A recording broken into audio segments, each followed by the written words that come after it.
All right, we are live tonight for Financial Friday. I am Minister Sharon Brumfield standing in for the Dr. Anthony D. Burns, and we also have James Jones with us, our financial guru that's going to be helping us work through those financial challenges that we're having in our lives. And so, James, you go ahead and get started as I go ahead and get some things going on the other end here. Okay. Hello, everyone. Good morning to all. Good afternoon. Nope. Good evening. Evening. Good evening to You all had my a busy day. grinders. We know you had a busy day. You don't know what time of day it is. My days are like my afternoons. My afternoons are like my evenings. So I wake up at 3 o'clock in the morning and I go to sleep at 12. So I am always moving. So good evening, everybody. Good evening to all my grinders. So I am excited about the next presentation. It's about entrepreneurs. So when you get this information, know that I go hard for my entrepreneurs. And if you want to be an entrepreneur, there's a lot you got to do, but there's a lot of rewarding in doing what you got to do. As an entrepreneur, you have so many opportunities to express who you are and what God has given you. So I'm really big on you finding out what your vision is. I'm really big on finding out how your vision works for you. I'm really big on finding out how you can be the best you. And I'm always trying to meet you where you are. So yeah, that's the kicker right there. And so let's see, as we have a few people joining us tonight, we'll give those grinders a few minutes to join in to hop on this Oh live. yeah. Make sure that you share this live, share it with somebody on your page, whether they're here on Facebook. You can go and join us on YouTube, or you can join us on Instagram. Get this information out about Financial Friday, because I know that it has definitely been a blessing to my life. I've learned so many tips and tools, and I've been able to share them with other people, so that I'm not just keeping it for myself. If I hear someone talking about a financial struggle, boom, I'm jumping in there, especially those resources you shared with us. I was able to share a couple of those with somebody else, so that, Yeah. they know that they're out there. Maybe they don't know. People don't know that you can go into the food bank, or you can go in and fill out for different resources to help you financially with your family. So those were some great tips, James, and we appreciate the diligence and the research that you've done to help us in these times we're trying to get our money up, right? Oh yeah. That's what it's all about. Financial security is for us all. It's the best thing. It's the best thing that we can get for ourselves, is to be able to put ourselves in a position that we are able to not only have something, but have a little bit more to give to our kids. Because it's Right, not about everybody being these billionaires. It's about everybody being able to deposit information inside the kids so the kids can do better than the parents. right, I exactly. don't want my kids to do worse than me. They all got to do better. They all got a mission. They got to do better than what dad doing. You got to make the next step. You got to be the next improvement. So that's what I'm here to do, just to help get the kids, the generations, the olders over that financial hump, and let them know that no, somebody did it already, and I know you Mhm. can't. If God can help me, He can help anybody. I'm telling you. So why do you say it like that? If he could help you, he could help anybody. Because I knew where I was, and I think of myself as having one really good talent, and I see a lot of many multifaceted, multi-talented people out there, and Mhm. I'm like, I got one good talent. I should have buried it in a bunch of dirt and then let God come and be like, "This is what you gave me, Lord."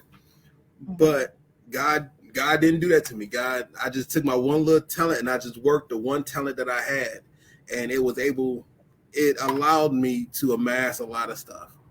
And I've seen a Okay. lot of multi-talented people out there. I can tell you there's some people out there that can sing, that can dance, that can move, and they just not pursuing it. I know some people who can sew and cook. They just not pursuing it, or they don't know that they can take the risk, and the risk is worth the reward.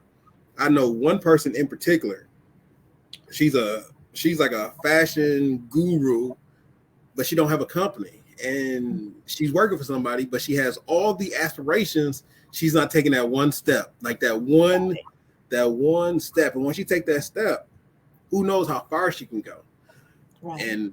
And me, I'm just over here like, I don't know. I just did what God told me to do. So Mm-hmm. so I'm always big on telling people, hey, I got one talent, but that one talent in the right focus could do a whole Mm-hmm. lot more than the multi talents I done seen people have that are just sitting around or wasting it. Right. So I always want I always, when I say always, I do mean I always have seen people that have many more talents. They have a lot of abilities, and my thing is, if you have all of this going for you, let's put a little bit of fire in the right direction. And let's shoot you off so you can Mm-hmm. be the best that you can be. Yes. So Mm-hmm. I think man, the thing that you said that makes the difference is you say you have one talent, one good talent. Well, you took it and you did what God told you to do with it. So I think that's the difference with people who have many talents and they're still not fulfilling purpose is because you took what God gave you and you listened to his, to his direction, and you were able to multiply it. yeah, and that's why I think I have no. Sometimes I have no sympathy until when I was younger. I didn't have sympathy because I'm like, well, God didn't give me a good set of eyes. He didn't make me a 6'6" basketball player. He didn't make me big enough to outrun everybody on the football team. So what did he give me? Well, he gave me a mind to think, and he gave me a whole lot of determination to just go in one direction. Like I Mhm. don't do a lot of multi directions. There's only one thing I'm good at, and that one thing I'm good at, I've only been good at that one thing. So I don't Mhm. try to dance. You ain't gonna see me doing no backflips. Right. Yeah, I'm I'm not doing no cartwheels. But you put me inside a bunch of numbers. Mhm. Woo, you There like, you dude, go. yeah, Yeah, you yeah, live out purpose. You know, God knows what he created each of us to do, and when we're able to tap into that thing, whether it's one thing or multiple things, it doesn't really matter as long as we go in the direction that God designed for us to go, and then we can't fail. We can't go wrong with that. yeah. That was something. You ain't gonna find me doing a whole lot of stuff. If you see me dancing, just know I'm dancing for fun. I'm not dancing. I'm not making no money out of this deal I'm gonna do. But I have seen brothers that can dance. I've seen people who can elevate the whole situation by their musical instruments. Mhm. God didn't give me that ability. But if I can see it in somebody else, Mhm. I'm very open to say, hey man, do you know that you're really good at singing? You know you're really good at playing an instrument. Do you know is this a talent and a God given ability? Because if it is, let's line you up and do what you want to do. Let's Yeah, put you on your right path. yeah, And I agree. that's We that's have the that some. was Yeah, yeah. we have some of the grinders that are joining us this evening. Good evening, everybody. As you can see, Dr. Burns is not with us tonight. I'm standing in for him, but we know and we're excited that Financial Friday continues on, and we're all joining in tonight so that we can get more tips and more tools in order to build up our financial futures. So, good evening, Lemar. Good evening, Elder Perry. Good evening, Latrita. Good evening, Minister Efren Burns. Good evening to you all. Let's see a few of these comments before we jump into the lesson. Lemar says, teach me how to make 100 bands in 15 minutes. He got his eyes and ears open. Okay, James? He got those eyes and ears open. Let's see. Elder Perry says, great minds think alike. I like that, James. You stayed focused. Yes, you got to stay focused. You can't follow vision and be all over the place, picking up this and looking at that and following all those different distractions. So, yes. Yes. All right. Well, go ahead, Brother James. You get us started in our lesson for tonight. Okay. But I don't know if I can tell you how to do it in 15 minutes, but if you give me 30 minutes, we'll hit it for you. Okay, we'll hit it All for right. you. Okay, you hear that? 30 minutes. There we go. Okay. So this is presented by Rise and Thrive. Let me click this off. There you go. Okay. Obviously, Pastor Anthony D. Burns is not here, but we do have Minister Sharon Brunsfield and myself, James Jones. Oh, yeah. There we oh, go. There you go. Now, we do want to put out a couple of books that we do want to talk about everyone either need to have or at least give strong consideration. One is The Pathway to Possibilities. If you do not know, it costs $10 now, and It's $20. it costs $20 now. Yeah. You missed it for $1. Now it's up to $20, but it's a wealth of information in there, and it covers all the way from day 1 up to day 90. And I can personally tell you that everything that's in there goes after your vision and goes after the way in which your vision applies to everyday life. So I am backing it 100% and telling you these are the things that you need to do. The next one is Pathway to Financial Freedom. Obviously, that's why we're here. So if you read this, it can give you a good launch pad for what you want to do when it comes to financial freedom. And lastly is the Financial Planner. So in 2024, we have a financial planner I put together. I did get with a nonprofit, and we have posted the financial planner out there. The last one, which I forgot the name, is the financial budget, the financial budget friendly planner. So you can input all the information, and then you can go from there on inputting it. Okay. Whew, that was enough. That was a lot. I'm putting a couple of the links in the comments. So the website, dradburns.com, that's dradburns.com. You can get the Pathway to Possibilities there. And then I'll put the link for the Pathway to Financial Freedom in the chat as well. Thank you. Now this one we're talking about entrepreneurs. So when we talk about entrepreneurs, we are talking about the actual people who are the financial inventors. So when you look at the overall scope of entrepreneurs, you need to know that they are the ones who are doing the main job of producing all the financial inventions that we handle today. So we're going to go over into what is an entrepreneur, why choose to be an entrepreneur, how to become a financial inventor, how to mitigate the risk, and then what's your next step. Okay. And sounds great. Don't worry. Once we choose how to be a financial entrepreneur, how to become financial inventor, don't worry. In 15 minutes, you will know exactly how to make 100 bands. I guarantee. Okay, let's do it. So first, let's talk with the outstanding 4. So whenever you talk about entrepreneur, remember, it is one of the cash flow quadrants. One is an employee. That's the person who works. That's the guy at 63% of all jobs is the employee. The entrepreneur is what we're going to talk about now. So if you deal with all your contracts, all your contractors, most of your higher echelon leadership is typically entrepreneurs, and high echelon government. They're also all considered entrepreneurs. Next, you have your business owners, which are different from your entrepreneurs, and we'll talk about that next week. And lastly, your investors. Okay. So for straight clarity's sake, I am in every single cash flow quadrant. And I do that because it's fun and I like what I'm doing. Okay. I guess I never realized there was a difference between entrepreneur and business owner. Oh yeah. Okay, yeah, I didn't know that. Yeah, they have some similarities. It's like an employee and an entrepreneur have some similarities, but there's clearly a difference between an entrepreneur and an employee. Okay. Entrepreneurs, they are really good at some things. They may not be really good at others. Mm-hmm. And I'll talk more about business owners next week, but I'll focus on entrepreneurs now. Yeah. Oh no, don't worry. Mm-hmm. Entrepreneurs, they do a lot, and I'll talk about that. Mm-hmm. Next, what is an entrepreneur? And So an entrepreneur, under every circumstance, an entrepreneur is one who take a lot of risk.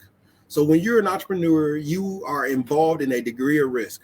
You invest your time, your money, your efforts into a bunch of ventures in which may or may not be successful. Mhm. Also, you are innovative. So when I say entrepreneurs are financial inventors, they are the ones who are literally pushing the marketplace. Most of your entrepreneurs are the ones who are innovative in the way in which they're thinking. They come up with new products, new services, new ideas, and they challenge the way everyone does business. That is typically done only by entrepreneurs. Entrepreneurs are the ones who are vision makers, and they are successful entrepreneurs. They have the ability to make their vision your vision and to speak clearly of their vision. All entrepreneurs by default are typically have a level of leadership. Entrepreneurs use their skills in leadership, one, to lead others in order to become more dependent, and then they also understand each other. They also understand people in their group because they have to inspire other people or the members of their team. They are the ones who are responsible for decision making, goal setting, and steering the business in the desired direction. Okay, tell us more about what you said. The first thing you said that they, um, Are risk takers? no, they lead others to become more dependent. What? Tell us more about that. Oh, okay. So when you are the leader, you have to lead people to be more dependent on you. So as an entrepreneur, the the chemistry or the dynamic is, I'm going to teach you how to be more dependent on me. So as an entrepreneur, as I'm leading, I need you to be a, I think the best way to put it is, as I'm a tree, you'll be the branch. You're Mhm. dependent on me to give you advice, to teach you how to do things, and to be adaptive. So you are heavily dependent on, your employees are heavily dependent on the entrepreneur in order, when it comes to decision making, when Mhm. it comes to exercising rights and authorities. Your entrepreneurs are literally hands on in almost every decision making and every decision that is coming out the group. To put it Okay. another way, as an entrepreneur, you are the first and only lines of defense. Typically, as an Mhm. entrepreneur, everyone is dependent on you to make all the decisions. They are Mm. dependent on you to understand what the legal ramifications of any decision can be. They're dependent on you to know what the causes and effect of many things are. And Okay. that's So why you're not. So in other words, you're not building up the people around you. They're dependent on you because you need to make all the decisions. You need to do everything. Is that what you're saying? correct. Okay. You are the decision maker. Right. That's why being an entrepreneur, the very first thing about being an entrepreneur is being a heavy risk taker, Mhm. because you're taking a risk. If I am a master electrician and I want to become an entrepreneur, I am typically not always going to be a master electrician. Now I have to be the guy who does the taxes. And now I got to be the guy who's training other people. Now I have to be the guy who can understand personal matters within Mhm. the situation. Because Mhm. even though you may be a master electrician, which makes you a good employee, when you talk about being an entrepreneur, you're the person handling that scope of operations. Right. Right. Right. This is typically why a lot of your high level inventors typically get with another high level or mid level business person, because as one person is producing the product, somebody else has to come behind and make sure the product is profitable. Got to make sure Mhm. everyone gets paid. Got to make sure all of the receivables are actually being received. So most times when you see a really good entrepreneur, they have a help. If, Mhm. however, if you don't, which is the reason why most entrepreneurs fail within the first 5 years, statistically, throughout every decade, most entrepreneurs fail is because they don't produce the right partnerships to last. Got it. Yeah, because if you've got to think about every single thing, and you're not, if everybody is dependent on you and no one is being encouraged to assist in any way, yeah, you'll burn out. Yeah, and they do a lot Hmm. of lots. That's why they tell people if you make it past 5 years, you're probably doing something right. My thing is, I don't want to survive 5 years. So if you do this, I want you to make 5 years count. So when you get done with your 5 years, you're actually ahead of the curve. Right. Because some people don't really, they don't bankrupt, they don't go out of business in 5 years, but they're just merely surviving, which Mhm. means they're a little bit less than ends meet, but they're out there. The goal is, if you're an entrepreneur, you begin to make yourself big enough that another entity either take interest in buying you out or they take interest in making you part of a bigger entity. But that's for those who have made it, and Right. I'll talk more about that a little bit later. All right. Also, the good thing about being an entrepreneur is that you're very adaptable, which means that as the situation moves, being an entrepreneur, and this what comes with the risk. So being an entrepreneur, you can always maneuver yourself in order to pivot the entire company in order to do what you're telling it needs to do. The problem is, without having enough oversight, you're taking a risk by switching a company around to do what you're telling it to do.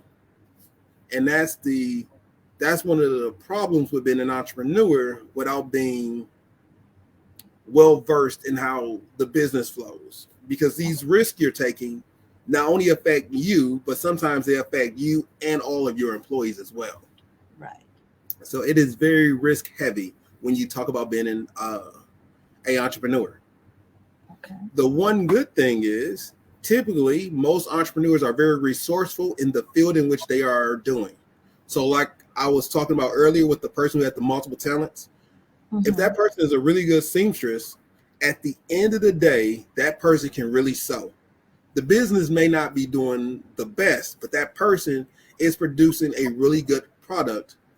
The pricing may be off, the store manager may be wrong, but the entrepreneur originally started with saying, I can do this, and they are doing what they have been called to do. Hmm. So those are the big things to focus on. What is an entrepreneur? Okay. All right. Let's look and see some of our comments here. Latrita says, yeah, that's my exact thought. I also didn't know the difference between entrepreneurs and business owners. And so you'll give us more of the business owner next Oh, week.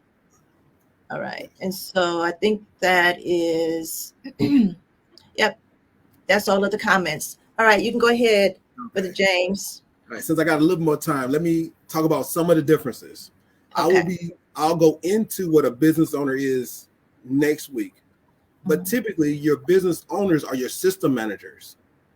So if you got a financial system, that's typically done by a business owner. So when you go to work, or if you are the person who works, your chief operations officer is typically doing the role of a business owner. They're making sure all the systems that are in play are doing what they're supposed to do. That's a business owner.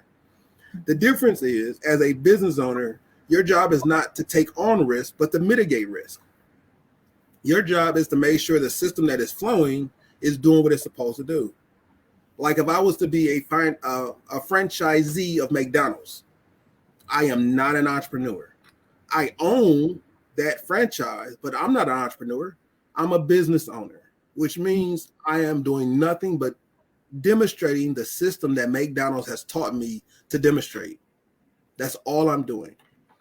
If I was an entrepreneur, I wouldn't be a McDonald's. I'll be a mom and pop big restaurant type of Okay. establishment.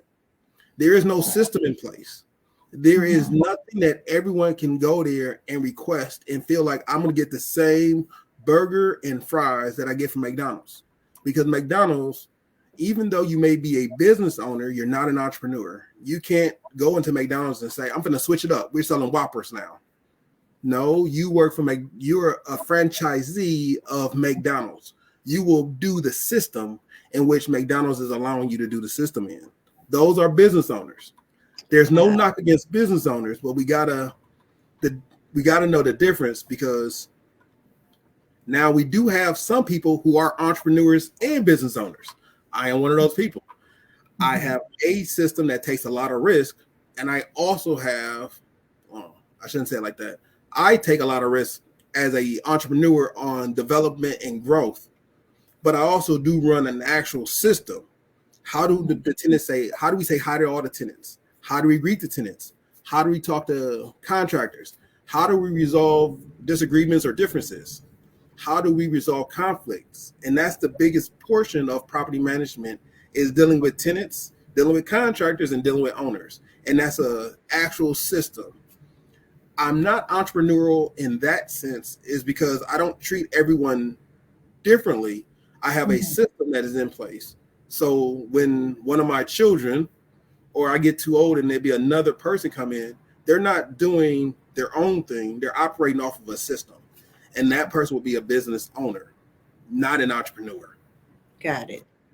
But we want to give shots out to entrepreneurs, because they are literally financial inventors, and they are the ones who are taking all the risk.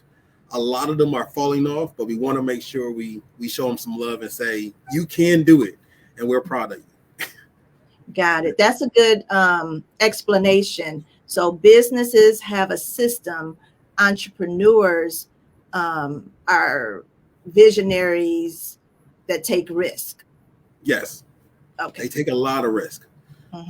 When you're a business owner, you don't take as much risk because of the fact that you just have a lot of stuff happening. So I can tell you, as a business owner, there's a part of my company that only does a system. There's no new system. When we meet a tenant, there's a process to say, hi, you're welcome, right? There's a whole process. When the tenant lives there, there's a process about the tenant living there. If a work order comes in, there's no new work order system. There's a standardized work order system. That is a business owner. Whoever comes into my organization, they will run that system. They're not going to do their own thing. They're going to run the system. However, if they was to not come into my organization, but start another organization, they can make all the changes to every tenant whenever they feel like it. It may be chaotic, but it's their operation to run. Right. And trust me, the reason why entrepreneurs take on so much risk is because they are the ones adopting a new system. They may adopt a new system that doesn't work. So now they're going to take heavy losses by that risk. Versus a business owner is not normally taking a lot of heavy losses because they're running a system that's already proven to run correctly.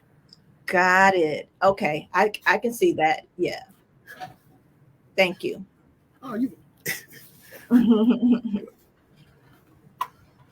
And plus, most business owners have other people to rely on, versus entrepreneurs typically got themselves. Right. And when you're the smartest person in the room talking to yourself, who is the other smartest person in the room, you often don't see all the stuff that you don't know. Business owners typically talk with other business owners, and we often talk like, did you do this? No, I did this. Okay, cool. I don't think that works. And then it's a conversation, because as a business owner, we don't really want people to fail. We kind of want everyone to succeed, because as a business owner, if you succeed, I can also succeed in the same business. That's why they say marketing for Coke still helps out Pepsi. Marketing for Pepsi still helps out Dr. Pepper. Even though you're marketing for a soda, it helps out the whole system, because now everyone gets thirsty. It's a trick in your mind. So no matter, even if your competitor is still marketing, you still get the benefit of that marketing. Yeah. So Latrina said explanation on business owners versus entrepreneurs. Yeah, I have a greater understanding of that as well. So thank you for that, because you took the time to help us, because as we're listening about entrepreneur, I'm still thinking, now what's the difference between the business owner and the entrepreneur? So now I know. Oh, Thank you. um, we can move on to the next Yes. one. Okay. Yes. Okay. Now, why be an entrepreneur? Now, I know I talked about how risky everything is, but there's a lot of good things about being an entrepreneur. One, being independent. Your independence, I can't speak more highly about being independent. Being independent allows you to make your own decisions, create your own choices, chart your own path. You're not bound by any structure, any rules. If something don't work, you can cut it out because you are independent. You're an entrepreneur. Also allows you to be creative. Now, the downside is risk, but forgetting the risk, being creative allows you to jump into any market. Being creative allows you to attack any problem head on. So when you are creative, you can think of solutions to the problem that have yet to be even created. And you can say, you know what, I'm going to try something different. And that's what creativity allows the entrepreneur to do. Impact. Most entrepreneurs bring a impact into the community. They're because sometimes they're local, most of the time they're local, sometimes they are online. But the ability to bring an impact into a larger community is if you can do what a big company is doing quicker, faster, or more effective, you are now impacting that whole community. And that's typically coming from most of your entrepreneurs. You impact a whole system. The biggest thing about being, or the most economical, is when you are an entrepreneur, you have the financial potential to become enormous. When I say enormous, picture Facebook. Facebook was not known until it was known. And then by the time it was known, it was booming. Right. That was within what, a 5-year period. It was a small college program, and then it became a small college program, and then within 3 years, it was what? It was like it was national news. Like you had to have a Facebook account. Mark Zuckerberg became, I believe, the youngest billionaire or the quickest billionaire because of that ability to jumpstart everything he was doing. By being an entrepreneur and having the right people around him, he was able to jumpstart what he was doing. Also, the being a entrepreneur allows you to learn and grow. So as you are continuously learning through your journey, you may face many challenges, but you are able to problem solve them however you see fit. And when I say however you see fit, I do mean as you grow professionally, you can solve it one way you did yesterday, grow more, and then solve it a different way tomorrow because you have the ability to learn and grow. On also is saying learn and growing, you also have flexibility. Just like I mentioned, you can always shift when as an entrepreneur. If you want to work evenings or you want to work days, you can shift the entire company to focus on those days, those times, because it is your roadmap. You are your own leader. You are your own captain. So by being able to focus and be flexible on what you're doing, you can really position yourself or pivot yourself to be successful in that field. The biggest thing I like about being an entrepreneur is one of the things that I like. It is you can build something meaningful. By being an entrepreneur, if you want to be for Christ only, you can say Christians only. If you want to be for Jesus or God, or if you want to be for yourself, you have the ability to actually do it. You can literally build a whole community and say, my community is for everyone who is downtrodden, because you're building a community to build up those who are downtrodden. Being an entrepreneur, you have the ability to move in that direction without any hindrances. Hindrances. Right.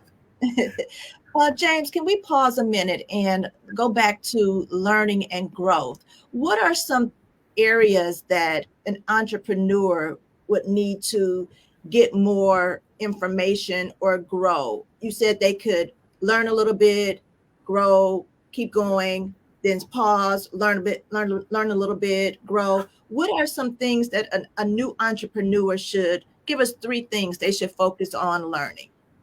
Taxes is like the very first thing. Most That's a big entrepreneurs, thing. yeah, they just don't know taxes.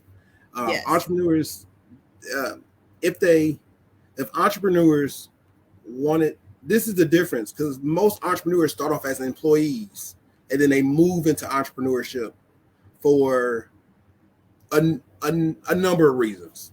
Mm-hmm. But when you become a person in a corporation to your own boss, one of the biggest things that people lose out on is taxes. So as an entrepreneur, if you really want to do this, you got to learn taxes. Secondly, you got to learn how the best way your system flows. So I'll take myself. When I first learned how to do real estate, I had a one-track mind on how to do real estate. I had a one-track mind on how to treat tenants. One track. And it had a lot of holes in that system. What happens if somebody don't pay their rent on time? I don't know. What happens? I just didn't know. Like, you don't know interpersonal skills. So I didn't have a lot of those interpersonal skills built in. I just assumed when I walked into it, everyone would do what I tell them to do. Guess what? It didn't happen that way. So those are the things that you will learn as you grow. I think being a person who started off like that, and then I went to school and I learned, okay, this is how you rectify those situations. Mm-hmm. Good. This is how you deal with interpersonal skills. So as I learned, then I started developing a system. So that's why I can say now, after owning a couple of homes, now I'm a business owner because I have a system that everyone applies to, and it applies to everyone. And I don't have to think about it anymore. Now my contractors and my help can do the system, and I'm monitoring the system. So as a business owner, I can tell you, it's a journey going from an entrepreneur to a business owner. It is a journey. Mm-hmm. But if you can endure the journey, there's so much more reward out of finding a process and being diligent about the process and telling everybody, this is my process. And then you're more apt to bring people along while you're going through the process. So that's where learning and growth is. Yeah, the learning part the learning part is about all the information you get. The growth is how you apply it to your situation. Mm-hmm. That's really good. I was just thinking, learning about processes and systems and being a part of ministry. Pastor taught me that through being in various ministries in Jericho. You put your process together, you put the system together. If you make a phone call and the person says this is what you say. And if they say this is what you say. And so I was able to pull those things and put them into what I'm doing personally for myself. So processes, systems, they're very much needed when you're starting out. Yeah. But the problem is that's one of the things that we don't learn, or we're not taught in the beginning. Mm-hmm. Because when you're first doing it, we often just assume everyone thinks like us. Mm-hmm. And I was guilty. I had that same mindset. I think everybody think like me. How can anybody not pay their bills on time? How could that actually happen?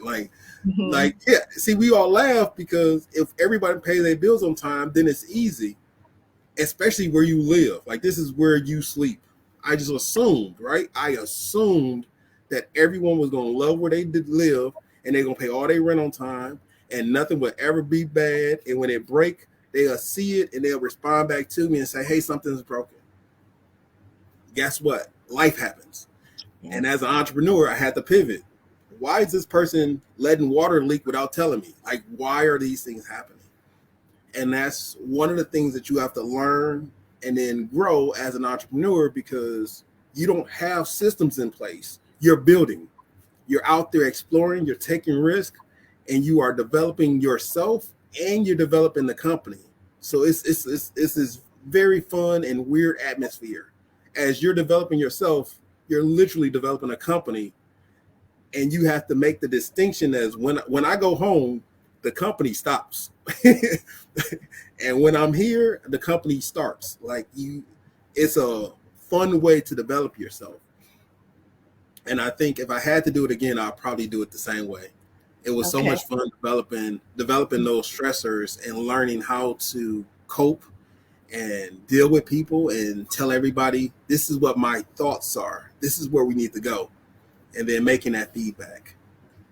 All right. Let's check out the comments here, see what's going on over here. Minister T says, Coach T said, you said something right there with having the right people around you. Your purpose partners help make the impact. The ability to pivot is power. It Oh really yeah. is. It really is. That's why during, as the pandemic came and stayed for a while, those that could not pivot were no longer in existence. The pivot had to happen quickly so that you could stay relevant. Yes, yes. And that was one of the things that flexibility kicks in. So if you're an entrepreneur and COVID kicked in, guess what? We not going to church no more. What's going to happen? We're going to have to pivot. All right, I need cameras. I need a sound system. I need to make sure the internet is on. No, get the internet on. Get the music, get the soundboard, right? You have to be able to make that one move pivot. And the best thing about it is when you make a one move pivot and you're the head guy, you're taking all the risk.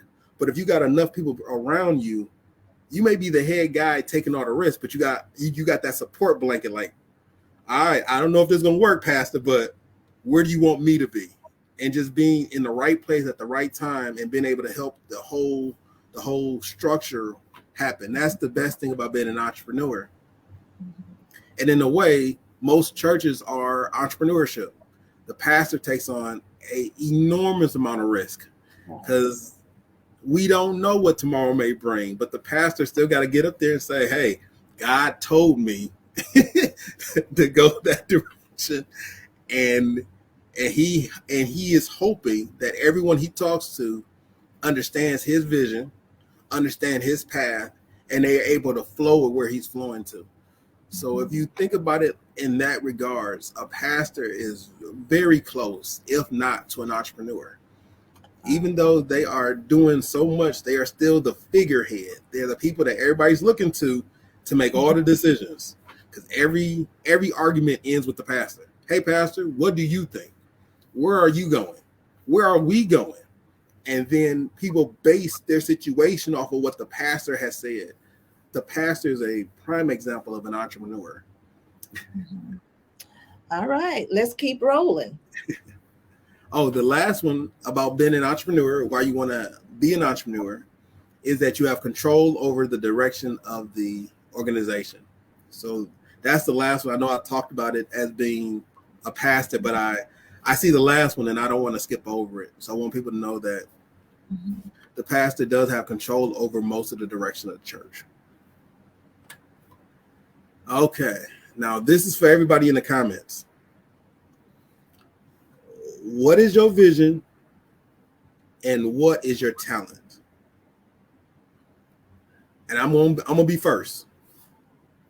My vision is to help another generation understand financial literacy. That's my vision. What's my talent? I am very easy with numbers. Numbers can easily entertain me. I can be in a closet with a bunch of numbers and I can run all those suckers according to the system that you want me to run them in. So with that being said, numbers is my talent. Being able to look at numbers, be able to see numbers, be able to do all the math with the numbers. A lot of times in my head, if you give me a sheet of paper, I don't even need a calculator for most assignments. I can do all of this with a sheet of paper and a pen. So what is my vision? My vision literally lines up with my talent. If it is to teach another generation financial literacy, how does that work? Well, I'm going to use my talent, which I have one really good talent, numbers.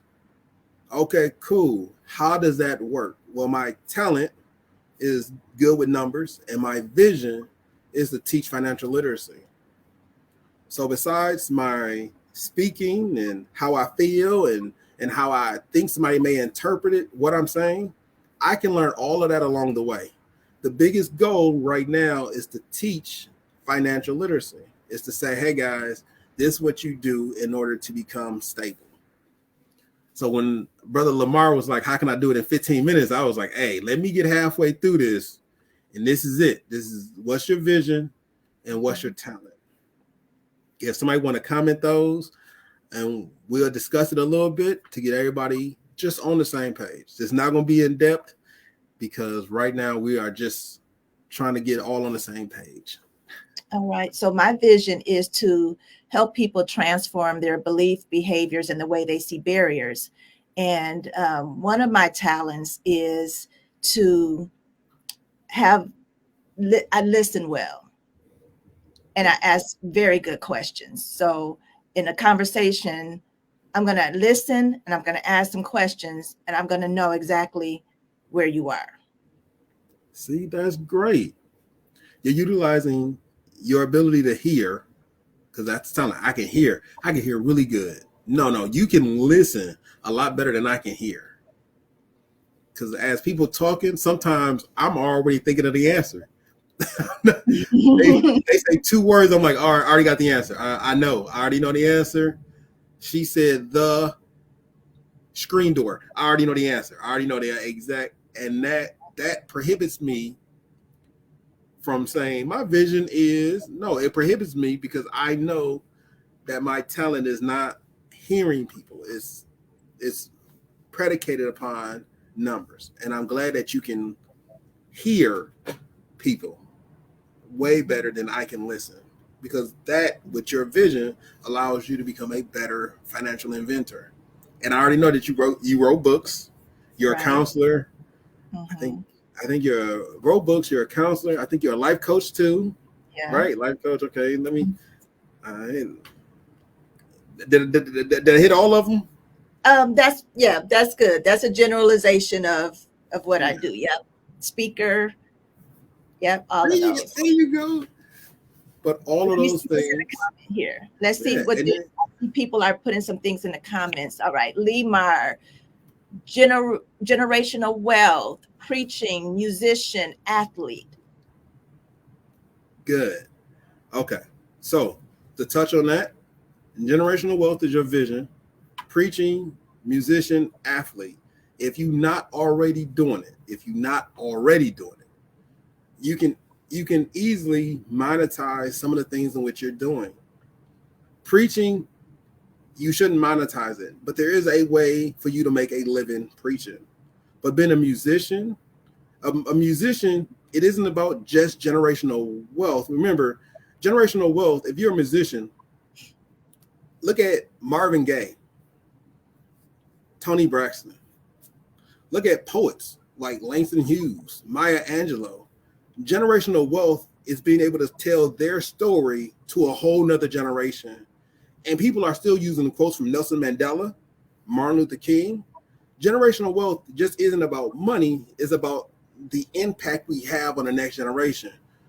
So I am fully aware of where you're going, and I hope you the best, because if you're an athlete and a musician, see that Minister Burns, remember I said all the people that got all them talents, they got all these abilities, and they Yeah. going everywhere. So yeah, my biggest thing to tell you is that if your focus is generational wealth, make sure that's what you're pursuing. Is everything you do has to have a lasting impact on it. Everything. So when you're preaching, your preaching should be able to be recorded, stopped, and given to another generation, and they could be like, I feel that.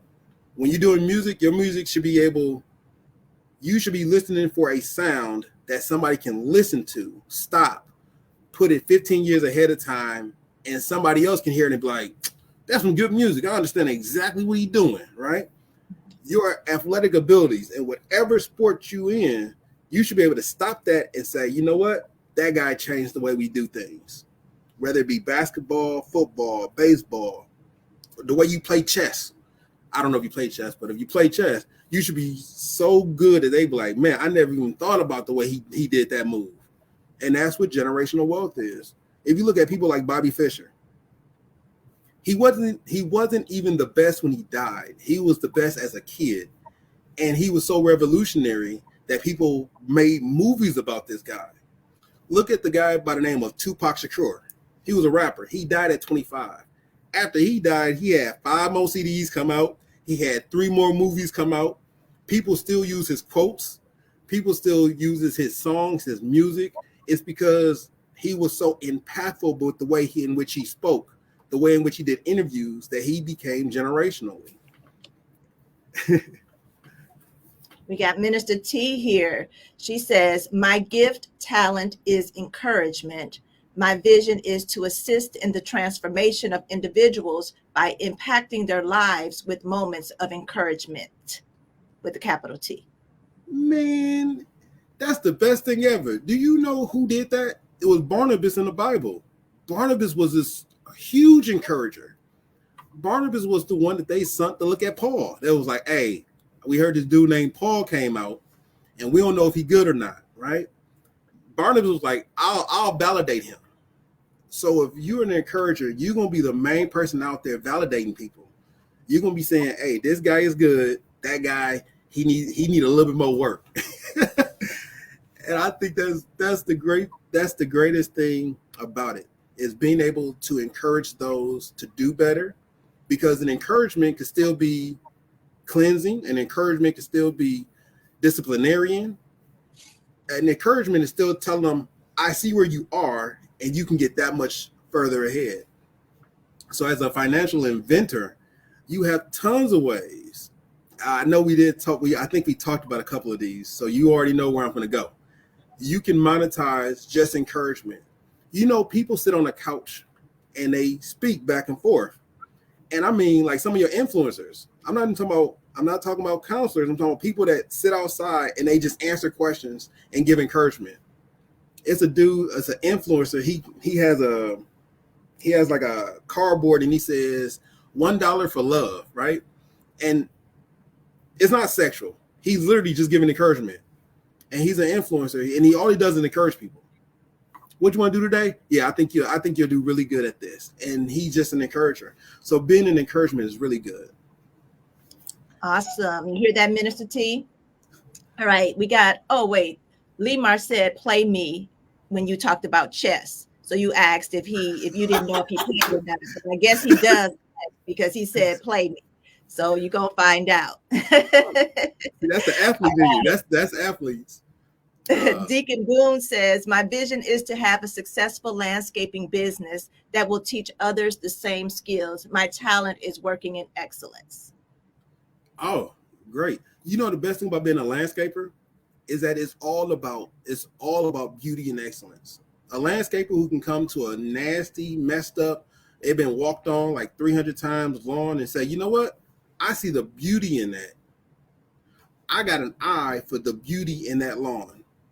So with that, if that's your love, that's your passion, when you find other people and they get that love and passion, what you create is something called attention to detail. It's real big in the military. So some of your best, your smartest, your brightest people are attentive to the details of things. So you can easily pivot that and say, I'm going to teach you how to be the best landscaper, the actual best. You can teach classes on how to be the best landscaper. It's a guy, literally, he goes out, he looks at lawns, and he say, this is what I would like to do. He'll take a nasty, dirty lawn, he'll put bricks in it to make a walkway, he'll clean up all 5 of the sides to make everything look nice.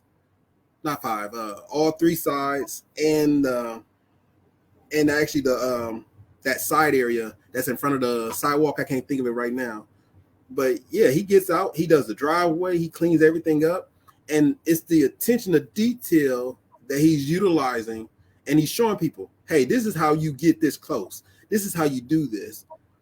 But to monetize that, you're inventing a whole culture who can understand how to be attentive to the little things. Because if we're attentive to the little things, the big decisions are easy. Right. Exactly. Awesome. Minister Millicent says, my talent is to help encourage, motivate, and teach. My vision is to help you understand how to build your future by educating in the beauty industry. Oh, that's consulting.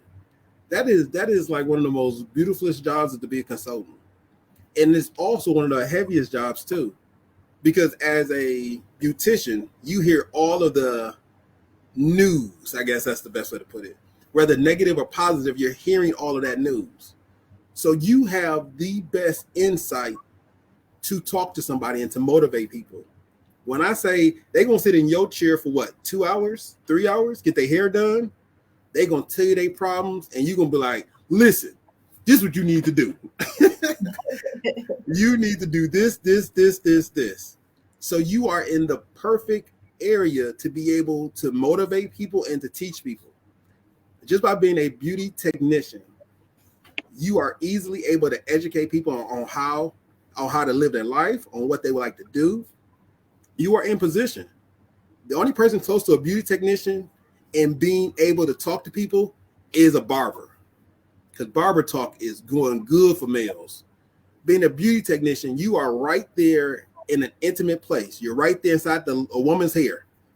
You're doing everything you can to put everything to make her hair beautiful, but you also have the ability to motivate her. So you are easily in the best area.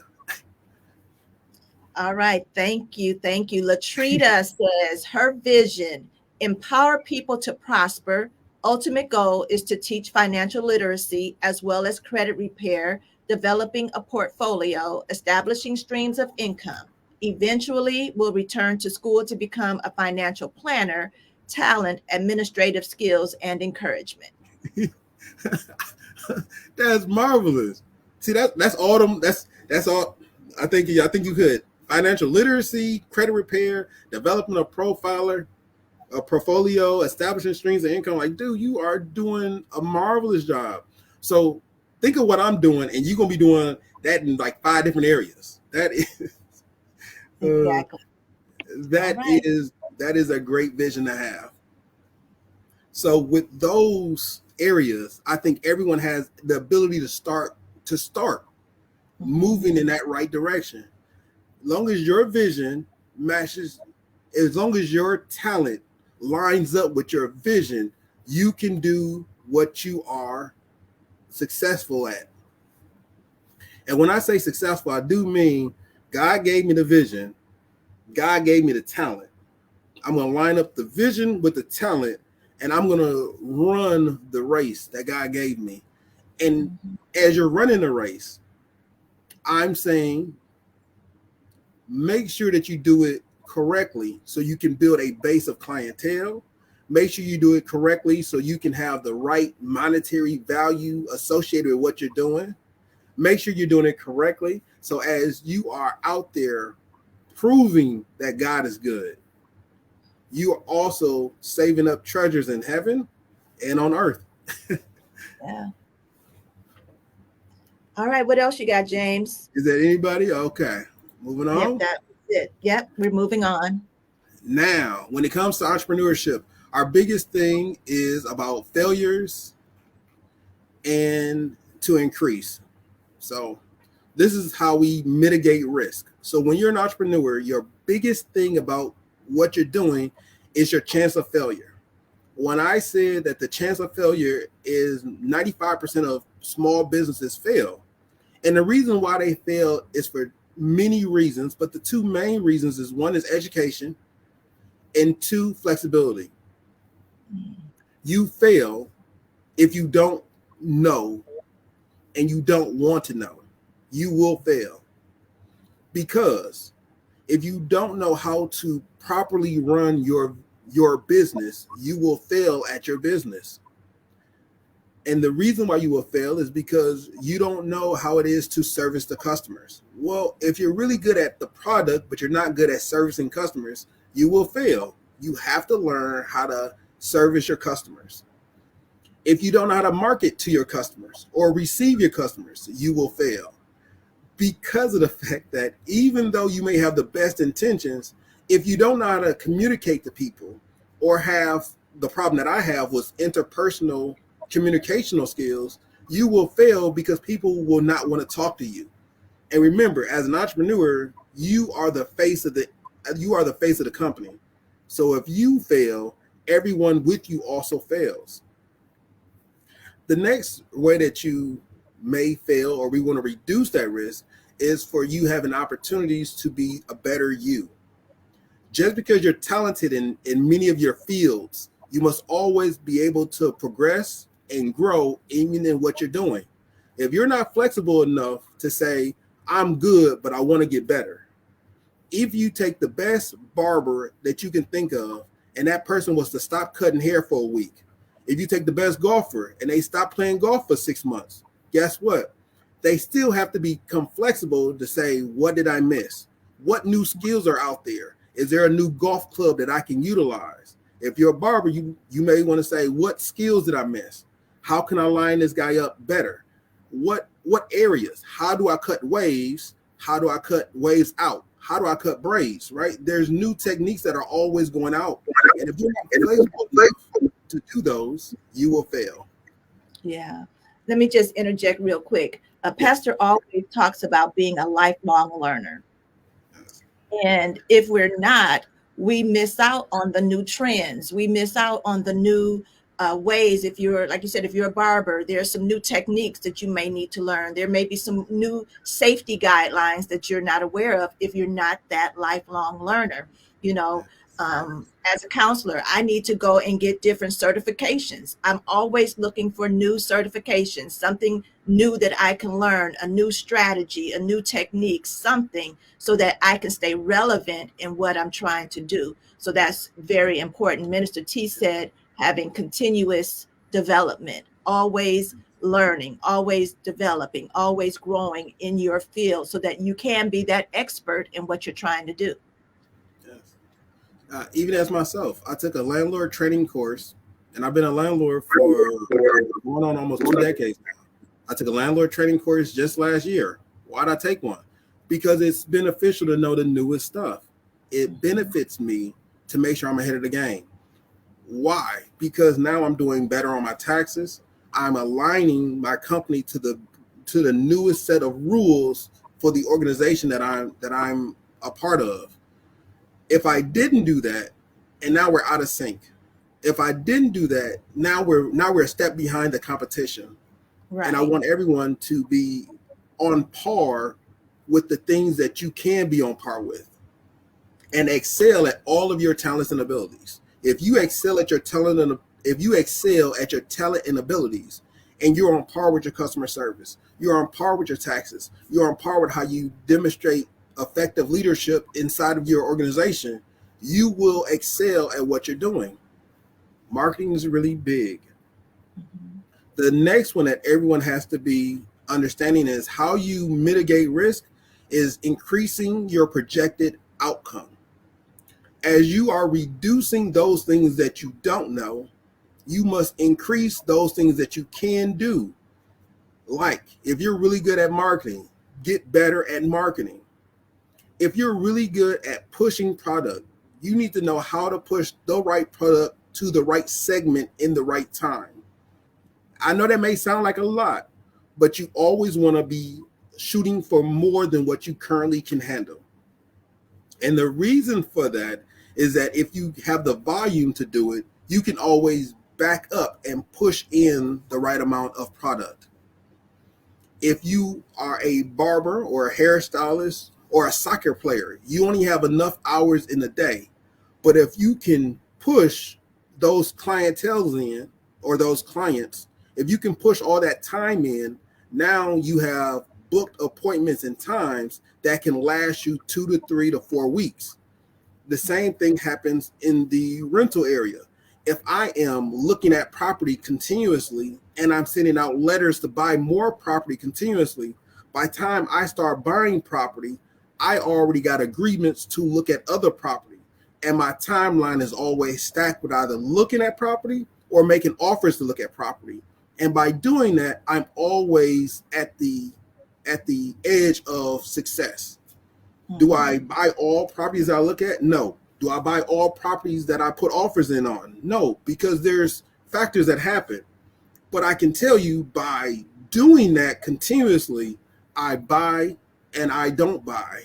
But I'm always in the position to buy a property. And that is where you always want to be.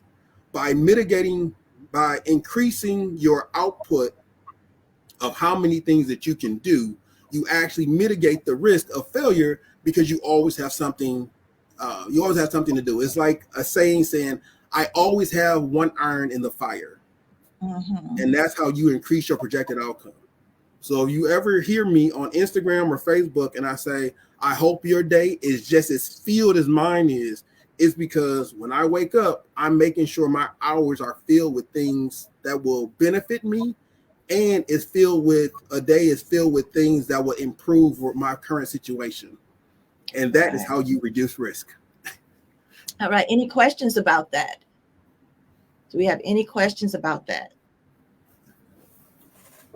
It was something you said while I'm waiting to see if we have any questions or comments about what Brother James just said. When you talked about taxes, that's a big thing that as an entrepreneur, you really need to know about, or Yes. you have a great tax professional that can help you make sure that you're filing the taxes the correct way and keeping up with sales tax use forms and all of that kind of stuff. That was one of those things that I didn't know about, but I had to learn about rather quickly so that I wouldn't stack up fees and things like that. So those are some major things as you're getting into entrepreneurship or starting a business, being a business owner, that you have those type of professionals on your team.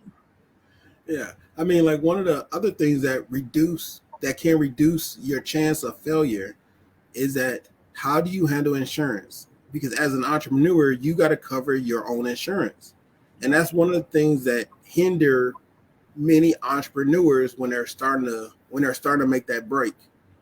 My biggest thing that I tell most entrepreneurs, if you want to actually make that break, you want to work a job and then get it started.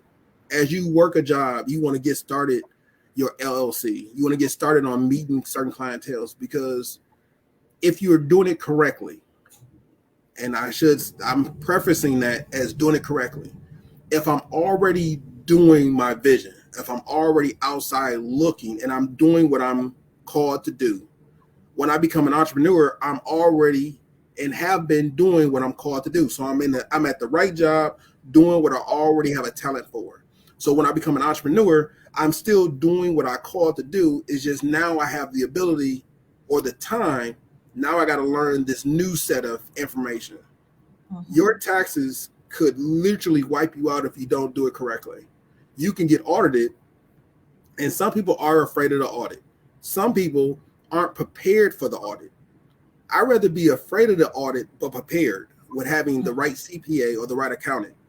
I hopefully won't get audited and not be prepared for the audit. And then that's when the government just charges you for a service that they may or may not have a sufficient proof on.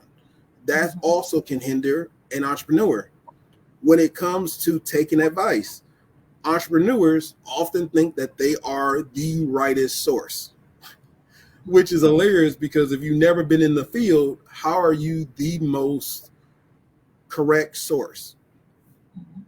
Oftentimes when entrepreneurs find themselves as being the rightest person, they often put themselves at risk of being lost or losing or becoming bankrupt. You must always, and I do mean always, be able to accept that a entrepreneur does not know everything. On my best day, I don't know everything. I don't know how to stud a wall in a 360-degree angle so they can get a bunch of pipes to it. I don't know that. I do know that I got a contractor that can do all that. I don't know what all the regulations is for every electrical appliance security code. I don't know that. However, I do know a guy who can come in and he can talk to the inspector and make sure all the electrical appliances have the right security amplifiers, the circuit breakers, the wiring is done correctly. I am not the know-it-all of everything that I'm doing. I am Right. merely a person who is allowed to be in that position. I trust the people that I bring in with me. So when they say, hey, guess what? We need to take this wall down and we need to fix the plumbing, I'm going to trust that they are doing their professional job. And I'm going to say, yeah, let's do that. And I got a story for that on another day. But yes, having the ability to say I am not the smartest completely increases it sufficiently reduce my risk or mitigate my risk for failure. Yes.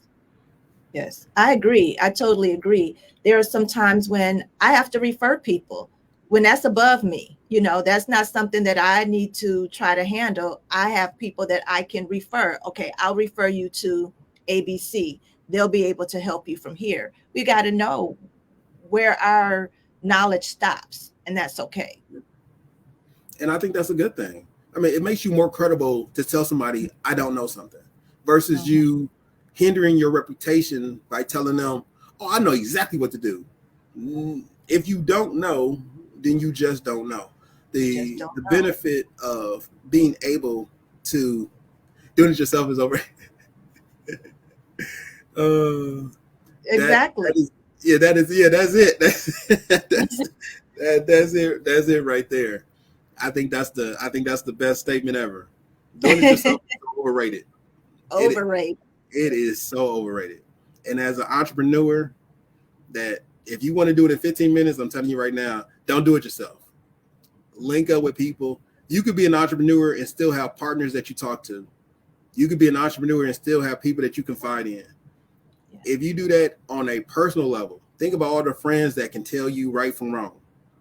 No, you still have your own free will, but sometimes you got to confide in your brother or your sister and say, hey, guess what? I'm thinking about doing something crazy. And they're going to tell you that sounds ridiculous. You got to be adult enough to take their information and say, you know what? That might have been crazy. Yeah. Because by doing that, you allow yourself to grow. Because some things you just don't see that a friend of yours probably already seen. Like, I seen this side of you. Let's not be in this crazy scenario together. And that's how you can reduce your risk. Yeah. There's Pastor always says, and I can't say this quote verbatim, but it's, you got to have people that you trust to tell you what to do and you do it. You got to have those kind of people around you to say, no, you shouldn't do that. That's not going to be a good idea. Or, I see you already tried this. How about you try this? And we listen, and then we do what they say. Yeah. There's nothing wrong with saying, I don't know. And that's why I think is really good. I had a dentist. My dentist is a really good dentist. I think she does a really good job. But guess what? She's not the one who cleans my teeth. The person who cleans my teeth sometimes has to ask for help. What do you mean? They just cleaning teeth. Yeah, they cleaning my teeth. But guess what?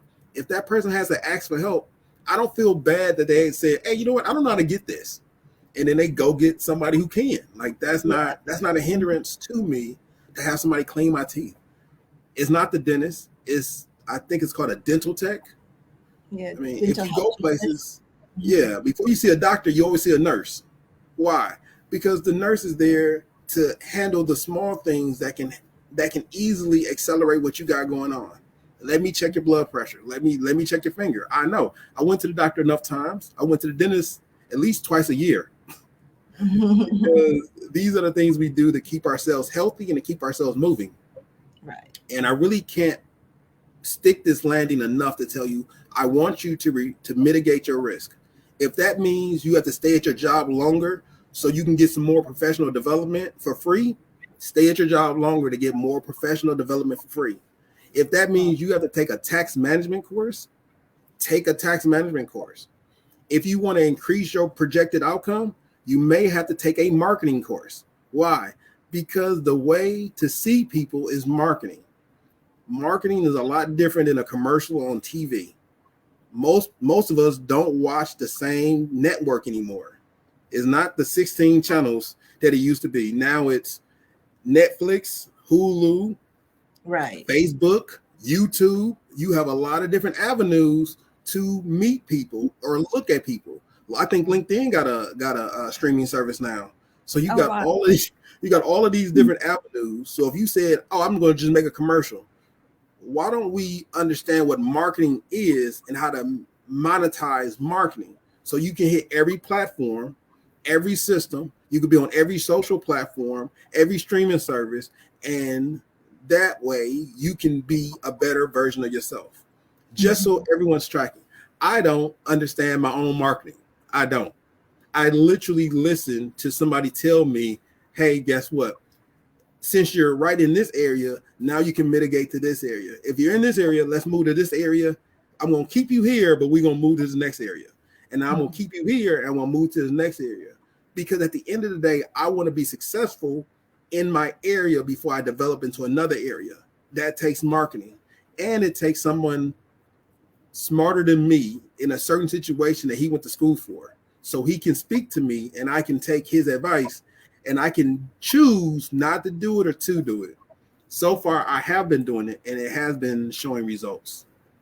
Okay, awesome. I just want to define mitigate, just for those who are following us and like, okay, mitigate. What in the world is Oh, mitigate? And that reduce. means, yeah, reduce, make less, severe, alleviate. So it's to lessen, to make less. And then we have a couple of comments over here. Let's see. Deacon Boone says it's a good thing. He's talking about when we were saying listening to other people, or uh, it says, I tell people I don't do fertilizer because I'm not burning up your grass. So, when you're talking to people and you're doing the work, sometimes they want you to do things that you're not able to do, but having that good communication can go back and forth. What are your thoughts on that, James? So I think his vision is grass cutting. No, Yes. his Yeah. talent is grass cutting, and his vision is teaching people how to grass cut properly. And Or yeah. I was saying something along the lines of, I like that because it teaches people attention to detail. Mm-hmm. And I'm really big on attention to detail, because if we make small decisions, the big ones are easy. If your small decision is, I will pick up trash, and you make a decision to pick up trash, not that they will be trash on the ground, but you make a decision, I will pick up trash when I see it. If you make that decision, when you see trash, it's not going to hurt your soul. It's not going to make you feel bad. You made a decision mentally. Now you're just doing what you're supposed to do. The same is true with grass cutting. I don't use fertilizer because it burns up your grass. That's an attention to detail. So if he meet a customer and the customer says, I want you to use that good fertilizer, he going to say, the best fertilizer is no fertilizer. We don't use fertilizer. But I can get all the weeds out by making your grass healthy. That's what I'm assuming he's about to do. He's about to make the grass healthy. And by having a healthy grass, you can cut out all the weeds easily by having a healthy grass. Awesome. I think no, I got side note. I got weeds only because one of my daughters came home with a bunch of dandelions and was like, "Look at this, Dad," and blew them suckers in my yard. Yeah.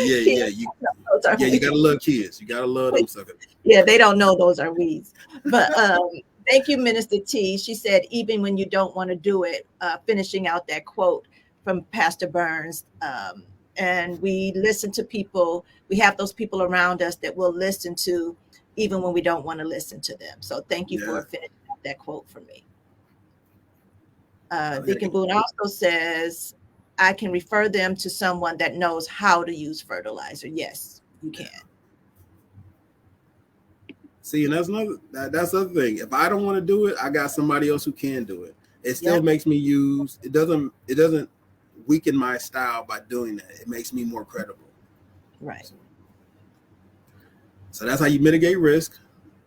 On to the next one. So now the next thing is, what is your next step? So for everybody out there, it seems like everybody has a vision, and it seems like everybody has a talent. Some people have multiple talents.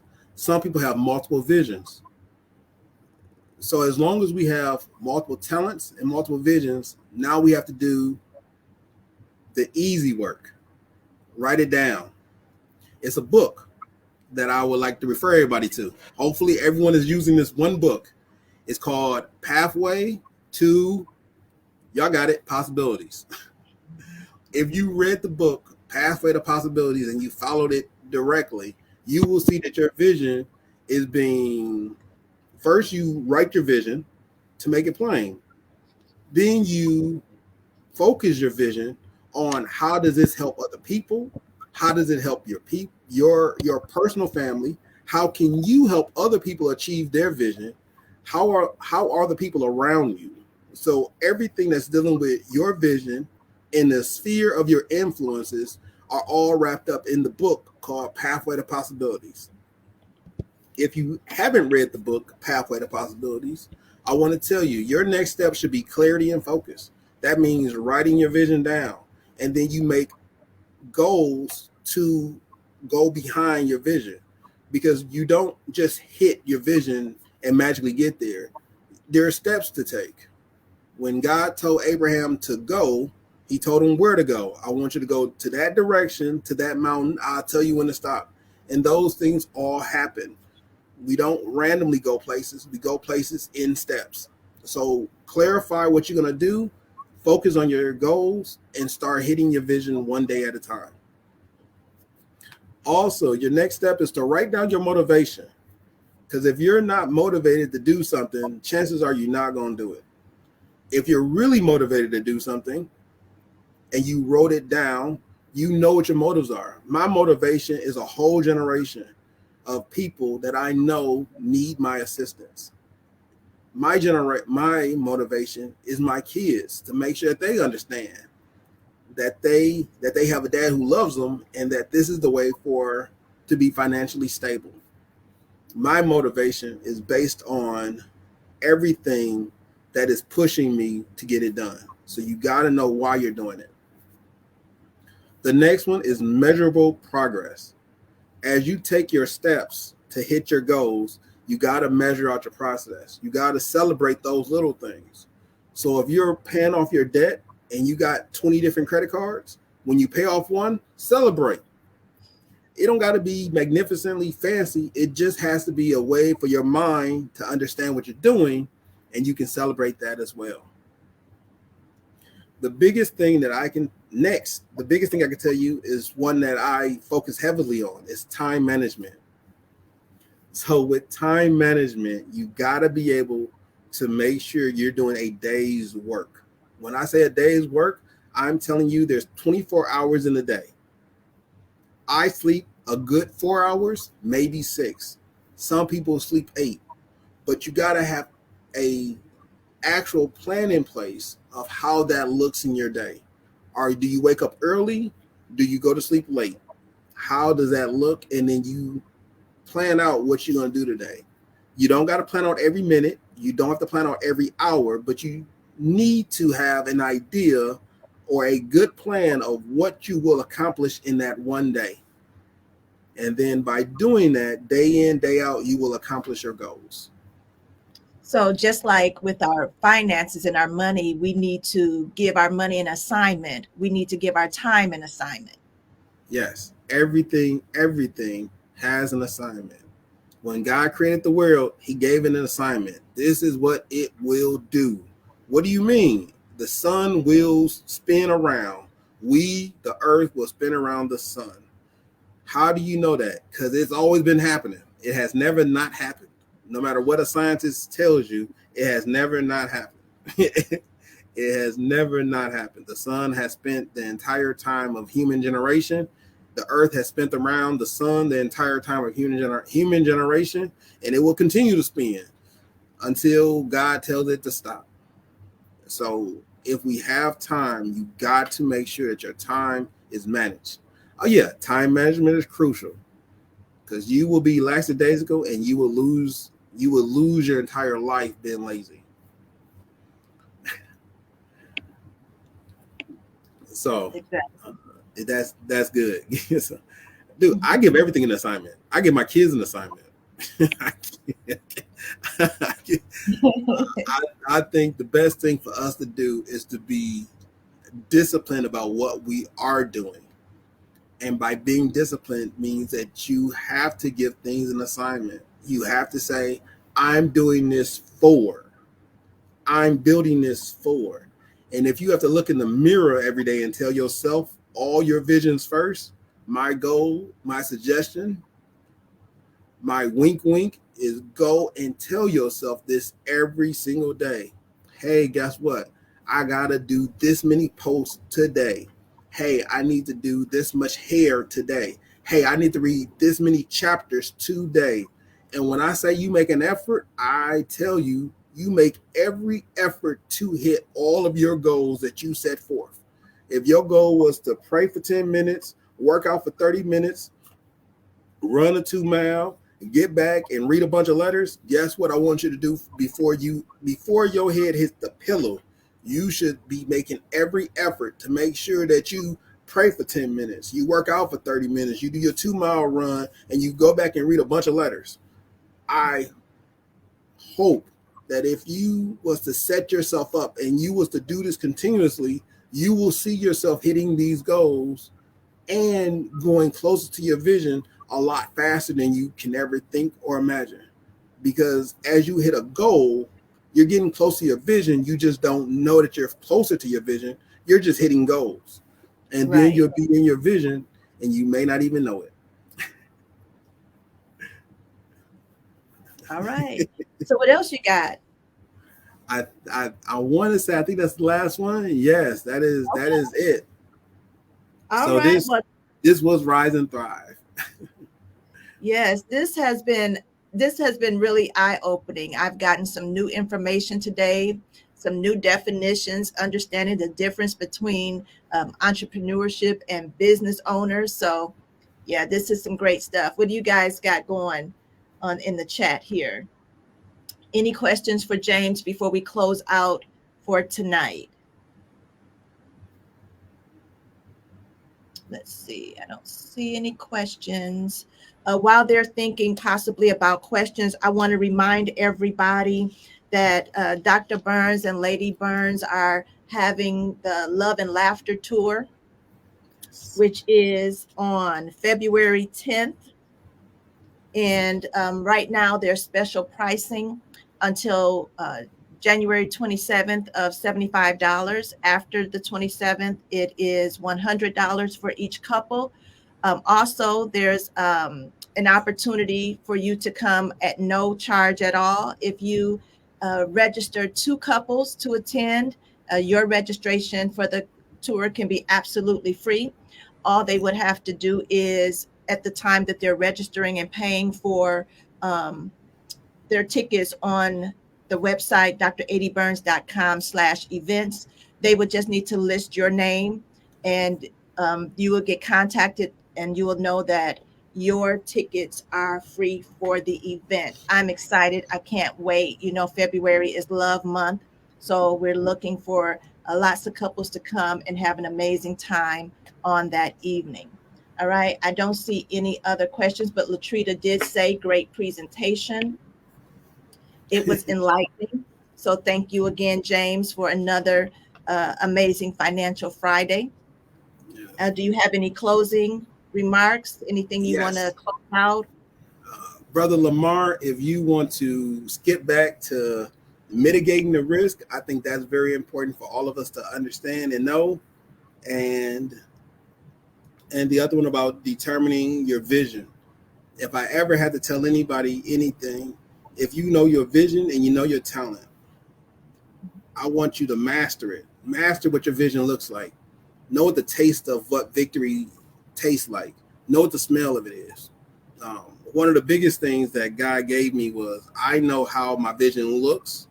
I know how the presence feel when I'm there. I can't tell you all the things that's happening. I can just tell you when I'm there, I know the emotional state I'm in. I mastered what my vision feels like. I mastered the essence of what my vision is when I get there. And right now, what I'm doing right now is putting me in close proximity to what my vision is, and that is making sure another generation knows about financial literacy. and I can feel it. I can taste it. This tastes good. Uh, the biggest thing I can tell somebody is next out of that is reducing risk. I can't tell you, I can't expound so highly on knowing what it is to be a business. The things that can hinder us is pretty much us. The things that you don't know can in fact hurt you. So as you rise and thrive, I want you to know that there's a lot of information out there. There's a wealth of information, and taxes is one of them. If you don't know, get somebody. If you don't know how to manage your employees, get somebody. If you want to know how to manage your employees, get somebody. You don't have to go at this alone. You can always partner up with somebody who may not be in the same field. So they're not trying to steal your idea. They're not trying to take over what you got going on. They're only trying to show support and love. That's one of the biggest takeaways that you can do. And one of the biggest takeaways that I would, those two slides are where I would like everyone to, if you can't do anything else, focus on that last 15 minutes and make sure your vision is right and you're mitigating your risk is right. All right. Well, thank you, James. Amazing show tonight. I'm gonna go back because I was engaged. I'm going to go back and watch it so that I can take my notes and get the things that I need to glean from it tonight. And so, would you like to close us out in prayer? Yes.